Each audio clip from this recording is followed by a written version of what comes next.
Moving on with the summit, we have another very special guest with us, Dr. Vibha Dhawan, Director General, the Energy and Resources Institute, TERI. Dr. Vibha Dhawan holds nearly 4 decades of experience and has earned recognition as a leading authority in research, policy development, both nationally and internationally. As a fellow of the National Academy of Sciences, India, and adjunct professor at Michigan State University, she has contributed extensively to various national committees and spearheaded initiatives like the National Center of Excellence in Green Port and Shipping and the TERI Center on Advanced Biofuels. Thank you, Dr. Vibha, for being with us. I would truly appreciate if you could please come and take center stage. Let's welcome Dr. Vibha with a round of applause, please. Thank you. Thank you so much for your very kind words. And my sincere thanks to DNB, not just for inviting me, but I'll say to bring together such eminent panelists as well as participants for this important meet. Well, we all are talking, and in fact, the first 2 panels and last lecture, they gave us a lot of idea, but I'd like to ask one basic question: why ESG is becoming so important today, both for the government as well as for the corporates. I'll say a couple of decades before, when we were talking about the changing climate, many of us, we believed, or rather we said it's a threat. And therefore, it may happen, it may not happen, and all of us are very optimistic, and we also started saying that climate change is something which has always happened and it will keep on happening and so on. So what has actually changed in last few years is that now the threat which was perceived by number of studies, IPCC and so on, they talked about what may happen. But what has actually happened, unfortunately, is worse than what might have happened or what we have, in a way, predicted. And then, unfortunately, climate change is something which is impacting each one of us to various degrees, but yes, it's impacting. The other fact remains that we all are responsible for the changing climate. Again, the degree varies, and most of the time we also say that those who haven't contributed to the climate change are worse sufferers because of the changing climate. You ask anyone, you ask young generation students, what has contributed to climate change, and 99% of them will say that it's industrialization. Even in international forums, when we discuss, we largely take polluters should pay and loss and damage funds, so the developed countries should pay and so on. But one question still remains: isn't it that all of us are benefited due to industrialization? We all use all the time products of industrialization, isn't it? And have they done it knowingly that they wanted to spoil the environment? The answer is no.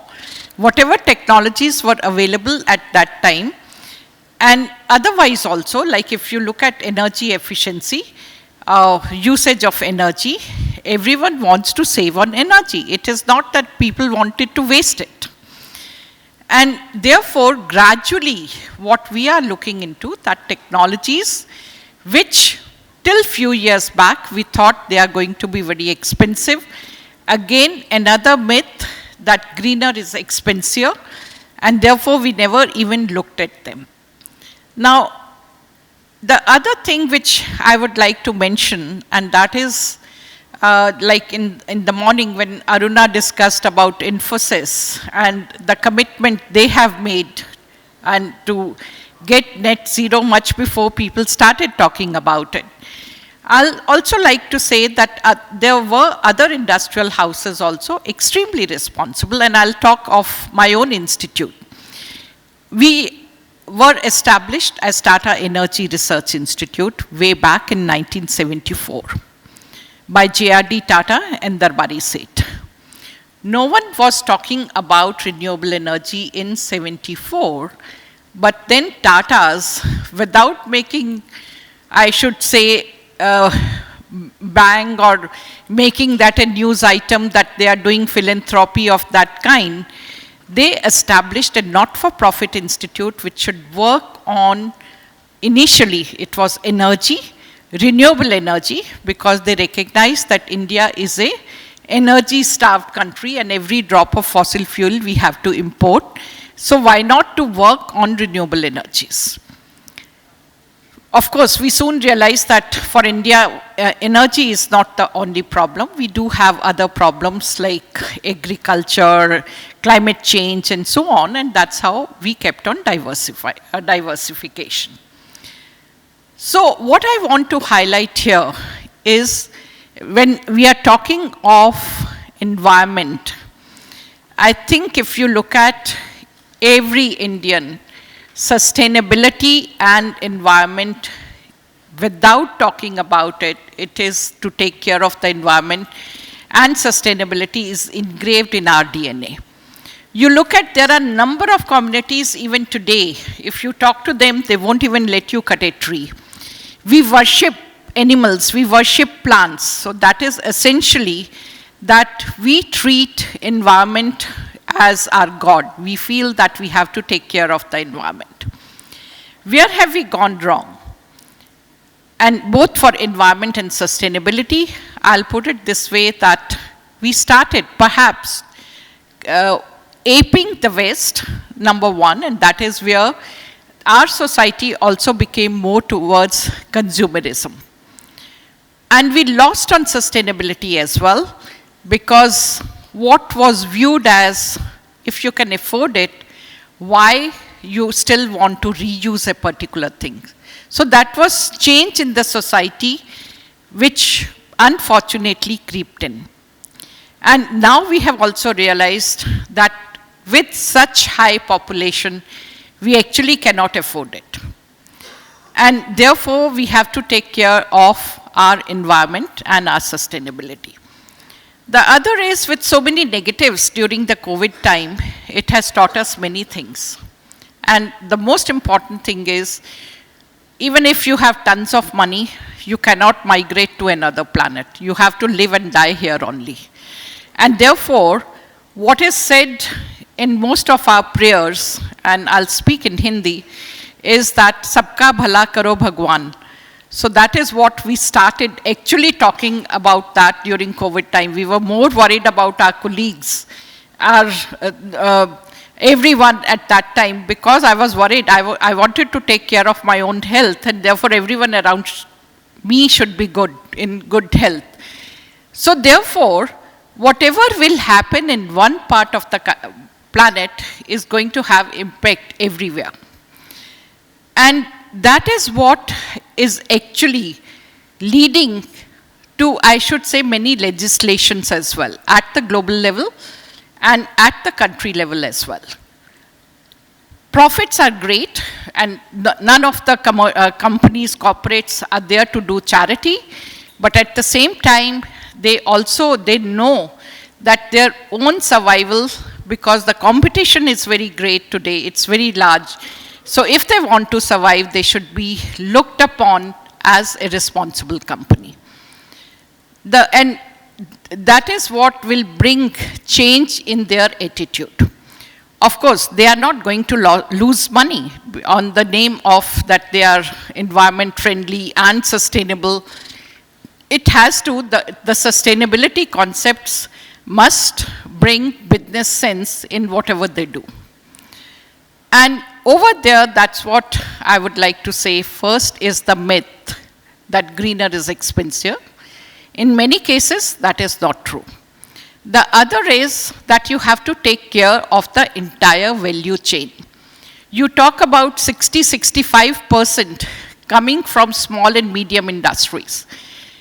And it is not difficult to bring them in your entire effort to make them green. We have so many CSR programs, and I'll just share with you few things that we have done through CSR money. And that is, one is the silk cluster in Varanasi, and the other one is brass utensil cluster in Muradabad.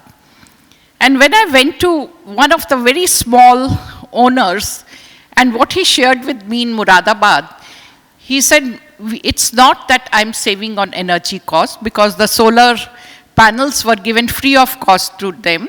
So he said, that is very minimum of what I'm doing, saving on energy. The benefits are far greater because first of all, if it's a sunny day, I know I'll have supply of electricity generated from the solar. Because earlier, my labor is sitting there and there is no electricity, so at the end of the day, I have to pay to the labor. Number two is that then I'm unable to meet the deadlines, and my orders used to get cancelled, and I never knew where to sell my produce. Now they don't get cancelled because fortunately in India, we have far more sunny days. So that is what, if you bring them with you, they are going to walk. And that is how you'll ensure that you are taking care of scope 2 and 3 emissions as well.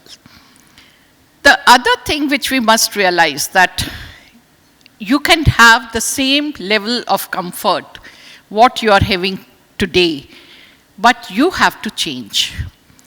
And of course, you look at the building design itself. If you have a proper design, you can save 40-45% of your total energy requirement. If you go for further insulations and solar rooftops, you may spend some money, 7 to 10% extra on your entire building, and your payback period as the solar has come down is just 3 to 4 years, and thereafter it becomes free. So essentially by incorporating this change in mindset, at one end you are reducing the GHG emissions, and on the other hand, it is that you are saving money.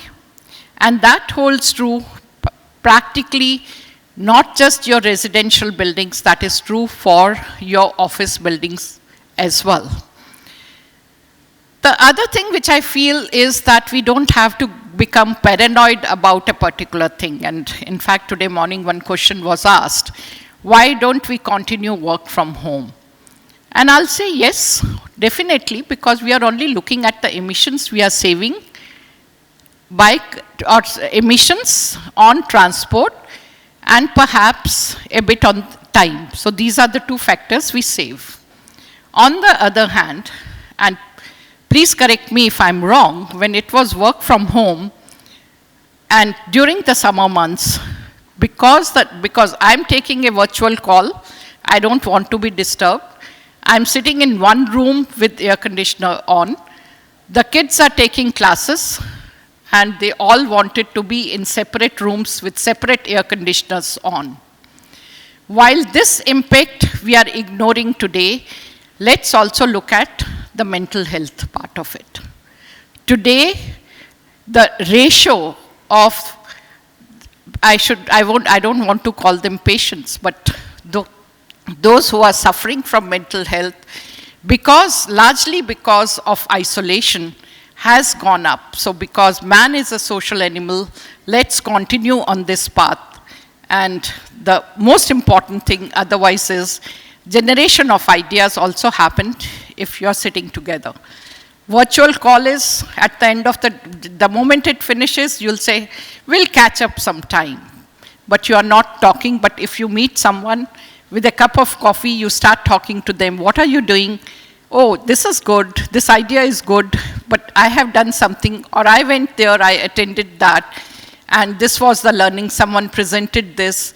We are missing on all that. Why I cited this is that you have to look into totality. I'll again share with you one example, and that is many of you who are especially from Delhi or otherwise, you keep on reading in the newspaper that beginning of November, because of parali burning, there is too much of pollution in Delhi. Now, first of all, what we need to do is apportionment study. How much of it is actually coming from the parali burning? And second is, why is parali burned today, which wasn't the case earlier? And that is where sometimes you have to look into the entire ecosystem. Now, irrigation department worked independently, and therefore what they found was that paddy requires, you might have seen how paddy nurseries are raised. They are in standing water. And therefore, the statement was for paddy, we use quite a bit of groundwater, and therefore, sowing of paddy will not be permitted before June. And government, depending on the monsoon, they give dates from which date paddy sowing can start. Now, plant does not know that it has to mature by October or September end or early October. The plant only knows that I have to be in the field for so many days, and this, after so many days, the flowering will start, and then the grain development, and then the harvesting. Now, harvesting of paddy starts somewhere in the middle of October, and it continues till first week of November. Varieties of wheat which we have today must be planted by 15th of November. Now, where is the time for farmer to prepare his field? So therefore, he simply burns. That's the easiest thing. And that too, because as government, we look at, or as policymakers, we only look at the investment part of it. We are looking at, if we buy harvesters, what is going to be the expense? We are not looking at what is the indirect expense on health of each one of us. And that is where my request to all the corporates is, don't take ESG as a mechanism which is being imposed on you. Take it as something which is going to help you, your society, your children, your workers, and everyone, because you want them to remain healthy, and that is why we are concentrating on the environment part, social part, and of course it goes without saying, governance part of it. Because ultimately, they are the ones who are going to work for you, so it becomes very important. What is happening today, ESG, we are still evolving. I'll put it this way. Depending on what we are doing better, that is how we try to report it.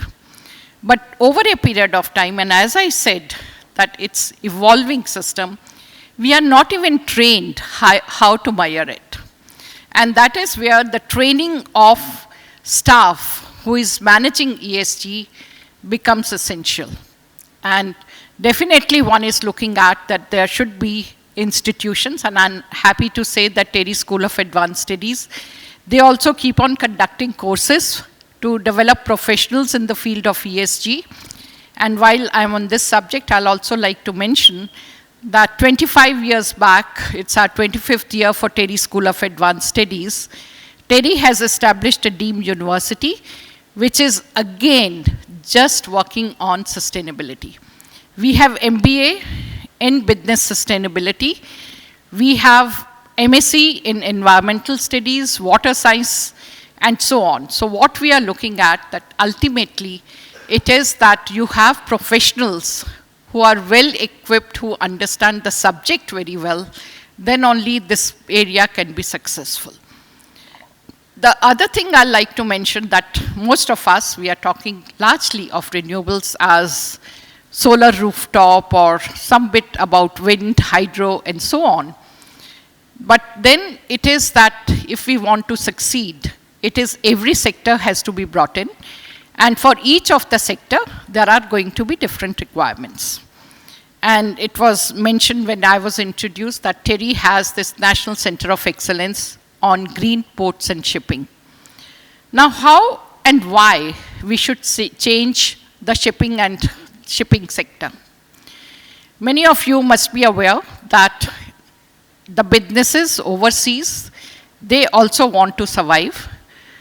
And for their survival or otherwise, and not just their survival, I'll say for the survival of humankind on this planet, they are going to penalize countries who are not very clean. And there are going to be cross-boundary carbon tax and so on. Now, these mechanisms over a period of time will make us non-competitive in international trade. So thus, as a country also, it is our responsibility we change. And that is what shipping sector is also going to face similar problem, because it goes from one continent to the other. It is in water for so long. If your ship is not clean, it's going to impact biodiversity.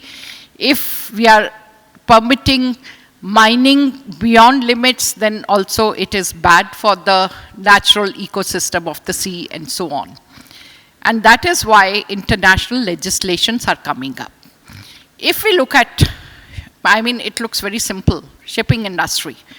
It's right from the construction of the ship, what kind of paints have been used, how environment friendly they are, how the ship is dismantled, when ship comes to any port, how long it takes, because you find it in aircrafts, you find it in ships.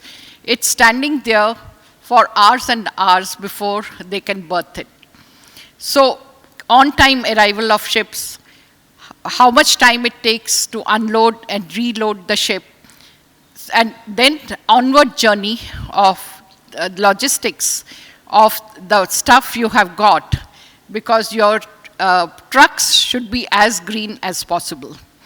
And each area has its own challenges, like LED lights perhaps cannot be used on the ports because they'll become foggy in no time.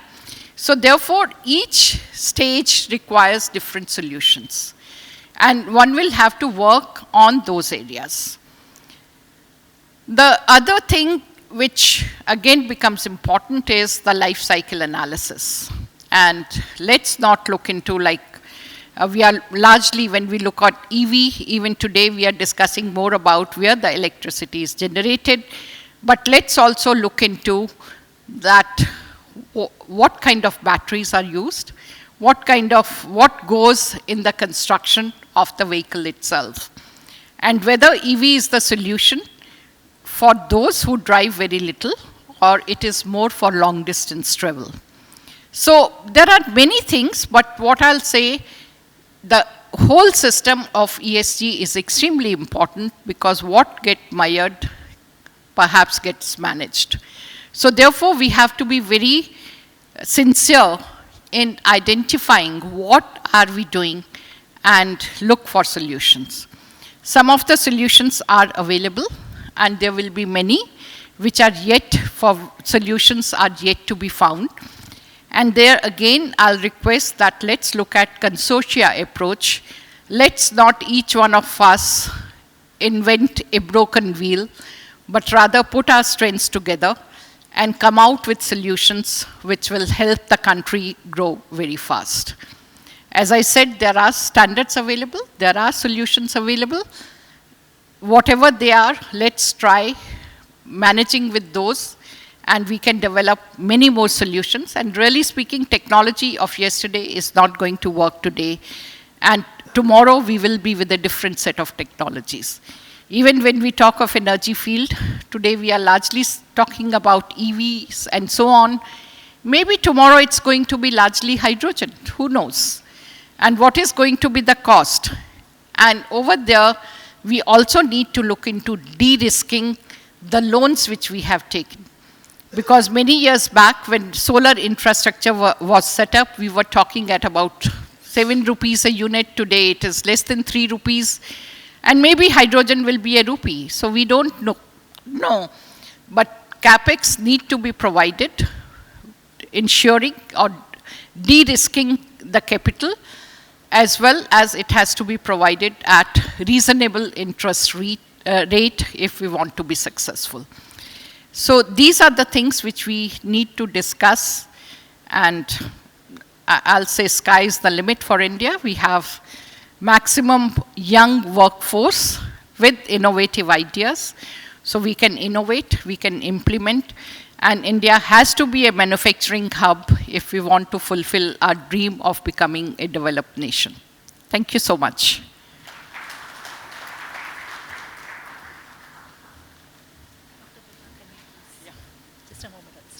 Thank you, Dr. Vibha. We was listening to you from the backstage, and I couldn't but help and think that we have so much to do, and a long journey indeed.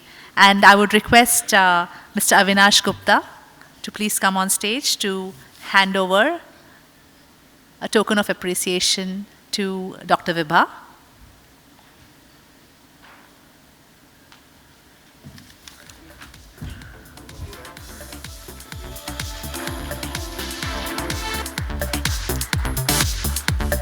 A big round of applause, ladies and gentlemen, to Dr. Vibha.